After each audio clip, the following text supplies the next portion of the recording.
What is going on? Welcome back to Financial Journey. So today we're going to talk to you about PayPal. I want to go over some of the current data points and what analysts are saying about PayPal's most recent earnings. So I'm going to go over all the things that you need to know, but first make sure to hit that thumbs up. And with that, let's get right to it. So PayPal right now is up 3.41%, a lot of volatility. So 66.99 the high, 64.17 the low, 15.7 million shares being traded, 12.5 is the average. So you do see a ton of institutions buying into PayPal today, and so these are all the transactions occurring on the secondary market above $100,000. So a lot of buys. You can tell that based on the bid, the ask, and the selling price. So yeah, a lot of big money is getting into PayPal today. Same, or I guess 1.95 million here, but same goes for yesterday, encumbering their most recent earnings. And in case you do not know, their earnings was a triple beat. So earnings per share, revenue, future guidance. Revenue was a very good beat of 64.32 million. So all in all, very good. Day one, or I guess yesterday or whenever they did it, but analysts are already starting to adjust future revenue growth. And I actually did bring up that exact point because I've been saying, actually my last PayPal video said that this is your last opportunity to get in before it gets to around the $65 range. And lo and behold, here we are. But I did say as a byproduct, because the bar was set so low for PayPal's earnings, that no doubtably it was going to be a pretty good beat. And as a byproduct, you're going to see analysts adjust kind of this as a domino, and lo and behold, once again, it did happen. So a lot of good things from their earnings. I'm going to go over some of that and what analysts have been doing, and plus near the tail end of the video, I'll play this on one analyst's viewpoint of PayPal. But quickly moving over to IBKR, so you do have all of this. So these are some of the latest ratings that have come out today and as well as yesterday. So 78, 80, 82, a lot of very bullish ones right here. You do have right here Monese, if I'm saying that right, 29% success rating, so not the best, but they did give the most bullish rating of $95. And even aside from that, you do have 84 from RBC, Daniel, who has a 44% success rating. As a consensus from all of them, 75.17 is anticipated, and that does represent a 13.29% upside. At the same time though, you do have the latest Morningstar report coming out, and that does show the fair market value for PayPal being $104. So kind of interesting. So let me know your thoughts on that in the comments below. As far as their financials, you do see 8.21%, and that is from their revenue growth, 11.09 from the gross profit, and this is on a quarter by quarter basis. At the same time, they also did buy back their shares. So they've said that they're going to buy back shares. A lot of companies do that and kind of maybe sometimes sporadically don't, but honestly, PayPal is one of those stocks, hidden gems, that a lot of people just overlook, and largely because of it being, as what this analyst calls it, a mature company. So once again, I want to play this, but still I do feel that, especially with Powell speaking in roughly around 30 minutes or an hour or so, this is going to be one of those big movers that potentially pushes to 70. And when it comes down to their earnings, they did bring up about the potential for a rate cut or multiple rate cuts and what that would do for the business. So in reality, today, I don't think there's, it's a common understanding that there won't be any rate cut, most likely. If you're optimistic, a 2.1% likelihood, but still probably not. For the September 18th meeting, there is a 89.6% likelihood of a 25 basis point cut and a 10.2 for a 50 basis point cut. So that would be absolutely huge and kind of in line with what PayPal did say. So I want to go over some of the data points and things that you need to know. As I mentioned in the past, I'm bringing up shorts only for analysis purposes. I do not see PayPal being a squeeze play, so obviously kind of just be aware of that. But 1.99% of the free floats being shorted. Shorts have been returning quite a lot over this last little bit. So if you're looking on a percentage basis, definitely shows that they do see a lot more upside coming. Right now, shorts are increasing 206,000 shares, but as a grand total, 20.72 million shares overall are being shorted, and then cost to borrow average is 0.11. Interesting point to kind of bring up though, cost to borrow minimum is negative, so negative 0.07. So that does mean there is a broker out there physically paying people to short PayPal. Very substantial, because keep in mind these are annual rates, but still it is something to note. And again, just to reiterate, this is not a squeeze play.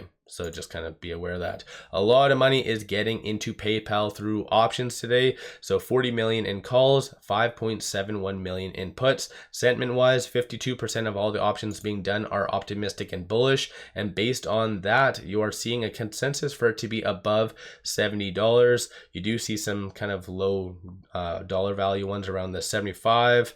But yeah, there's a lot of optimism, and more specifically for the beginning of 2025. And then looking at puts, you do see a consensus for it to be kind of sub around that $60 once again, for it to be retouched, or possibly even 63 by as early as next week. So some people are anticipating a pullback, and Powell could definitely do that based on what is said today, or once again, it could really help and escalate and propel it to that $70 mark. We'll just have to wait and see. But right now, with it at 66 and change, it is trading between this R1 and R2. So 65.42 is a very strong support, and on the flip side, 68.03, which hasn't been tested yet, but that's going to be the next strong resistance / target. And on the actual chart itself, so it is outside the boiling band, so very good stuff for that. Did successfully get above that 100-day moving average. Stochastic, you do see a very nice bullish deviation as well. It is at 57, so arguably kind of neutral, not really overbought nor oversold. So in reality, there is still a lot more room for it to kind of go up. And you do see over this last couple of days, number of retail investors have been getting in. Well, actually, even if you extend it a little bit further, ever since July the 1st, people have been getting in. So I think PayPal really surprised Wall Street, and this, even at these prices, it might be a steal of a deal. This is a gem that could potentially go to probably around that $75 range, at least in the short term. And if you believe that kind of fair value being 104, then yeah, that's definitely a pretty good return on investment. So let me know your thoughts on PayPal and give yourself a shout out if you have been buying, if you've been selling, and what you have been doing with PayPal. Like I mentioned, I'm just going to quickly play this. It's a 2-minute clip, and it's all about just PayPal interest rates and how that all kind of jives together.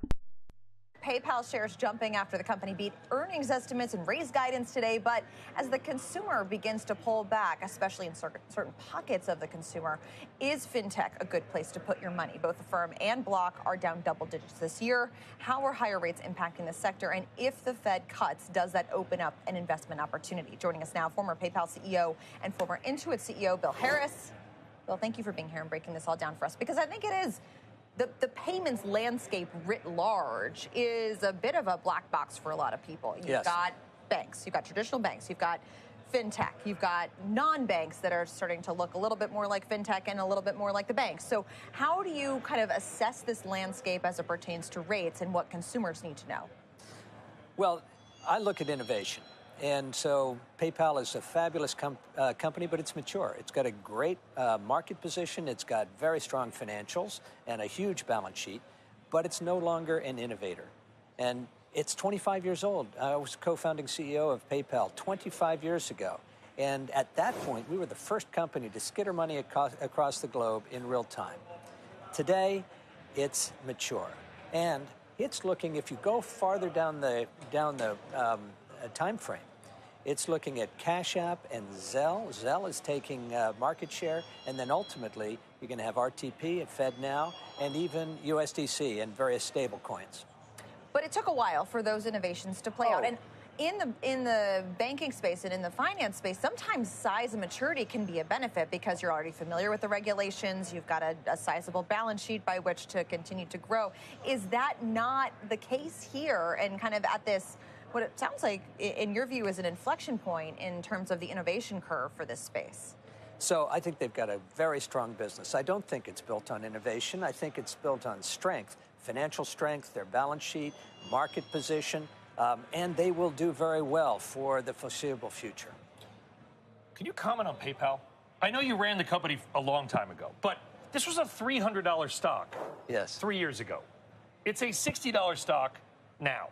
But every website I go to has a buy with PayPal option. I mean, it's ubiquitous in the payments framework, but yet the stock can't get out of its own way. Sure, it's down over 80%. Now, part of that is just what's happened to fintech in general. It was way overvalued a couple of years ago, and but at $60 billion, which is what I think it is today, It's probably a buy. I don't, call stocks, but with that kind of deterioration in their total market cap, it's probably a buy. So yeah, there you have it. Honestly, very well put. So I do agree with him that right now it is a buy. The only thing I think what he's talking about is not being innovative. That's already factored in to a lot of this right here. So this is why you see kind of single digit year-over-year growth. But regardless, because of their recent earnings, this was upped. So let me know your thoughts. Don't forget to hit that thumbs up. And with all that said though, appreciate all of you watching.